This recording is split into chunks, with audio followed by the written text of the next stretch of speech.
नमस्कार दोस्तों, फिर से नीतीश साइंस क्लास में आप लोग को फिर से स्वागत करता हूं। तो आज हम क्लास 10th का फिजिक्स हम जो कि स्टार्ट कर रहे हैं। फर्स्ट चैप्टर प्रकाश का परिवर्तन, इसी को इंग्लिश में रिफ्लेक्शन ऑफ लाइट बोलते हैं। तो आज हम बताएंगे आप लोग को कि प्रकाश किसे कहते हैं।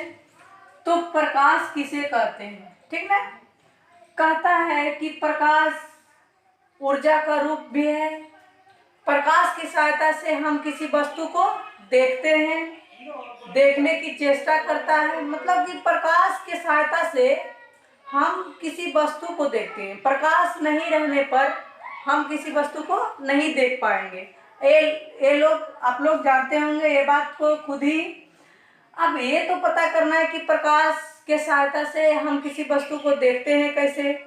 मान लीजिए कि जो वस्तु को आप लोग देख रहे हैं वहां पर से प्रकाश पड़ता है, तो वहां जो आप में मान लीजिए कि यहाँ पर प्रकाश पड़ रहा है, अब प्रकाश पड़ के हमारा रेटिना तक पहुंच रहा है, जिसी कारण से हमको ये ब्लैक बोर्ड भी दिख रहा है।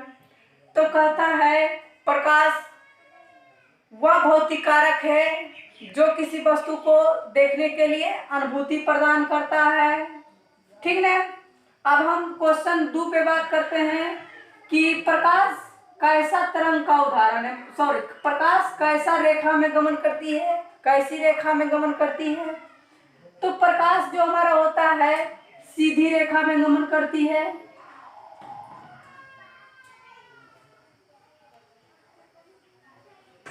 सीधी रेखा, ठीक ना।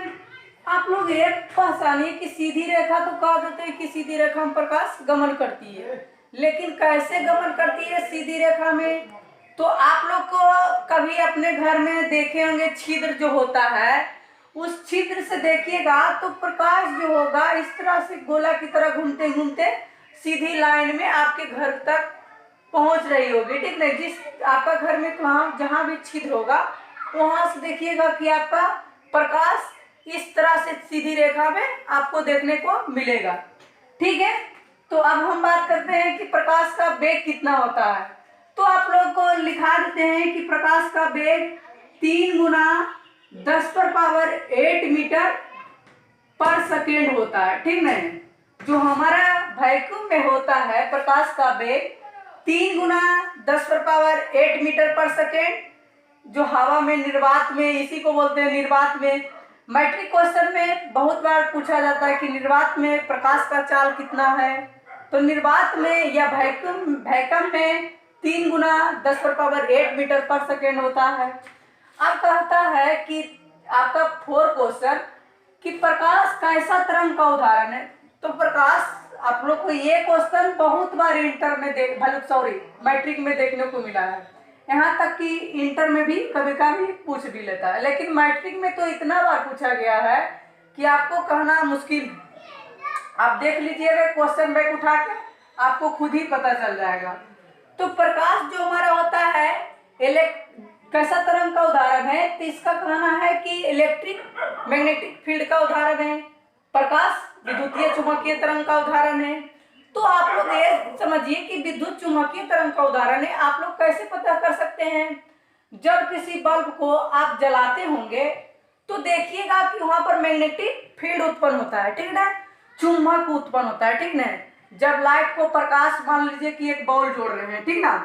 अब बॉल में अब तार को जब मैग्नेटिक फील्ड में हाथ जोड़ रहे हैं चुंबक क्षेत्र में, तो क्या हो रहा है कि वहां पर मैग्नेटिक फील्ड उत्पन्न हो रहा है। इसी के कारण कहता है प्रकाश जो है विद्युत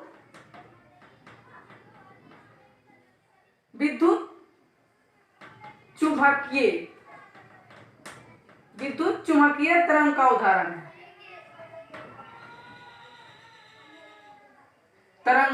है। ठीक ना, विद्युत चुंबकीय तरंग का उदाहरण है। आप कहता है किरण किसे कहते हैं, ठीक ना। तो किरण किसे कहते हैं, कहता है मान लीजिए कि ये मेरा किरण है, ठीक है।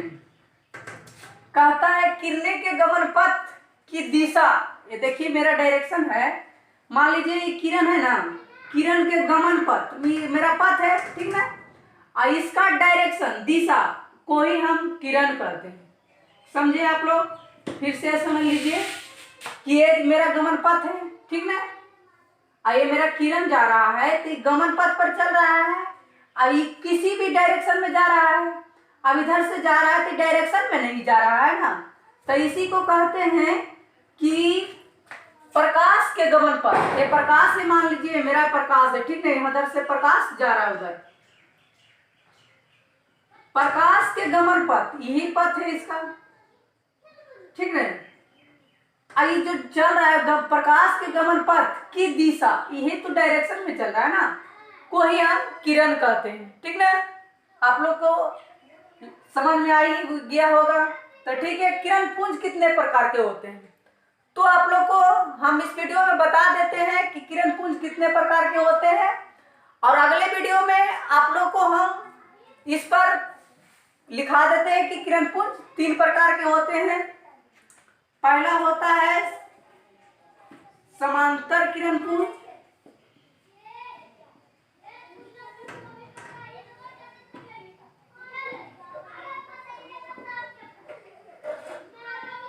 दूसरा होता है अपसारी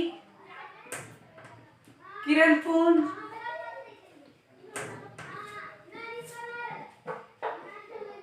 तीसरा होता है अभिसारी किरण पुंज।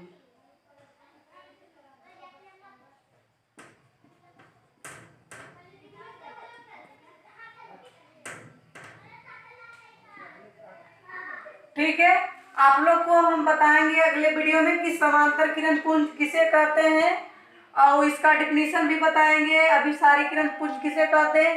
पूरा आप लोग को अच्छी तरह से हम आपको चित्र में ही समझा देंगे, ठीक ना? तो उम्मीद करते हैं कि आप लोग को ये वीडियो आप लोग को अच्छा लगा होगा। तो नीतीश साइंस क्लास को आप लोग सब्सक्राइब कर लीजिए और बेल घंटी दबा दें, जिससे कि हम अगला कोई भी वीडियो बनाएं तो आप लोग को नोटिफिकेशन पहुंच जाए। तो और ज़्यादा से ज़्यादा लोगों के पास मेरा वीडियो शेयर करें, ठीक है? बाय दोस्तों।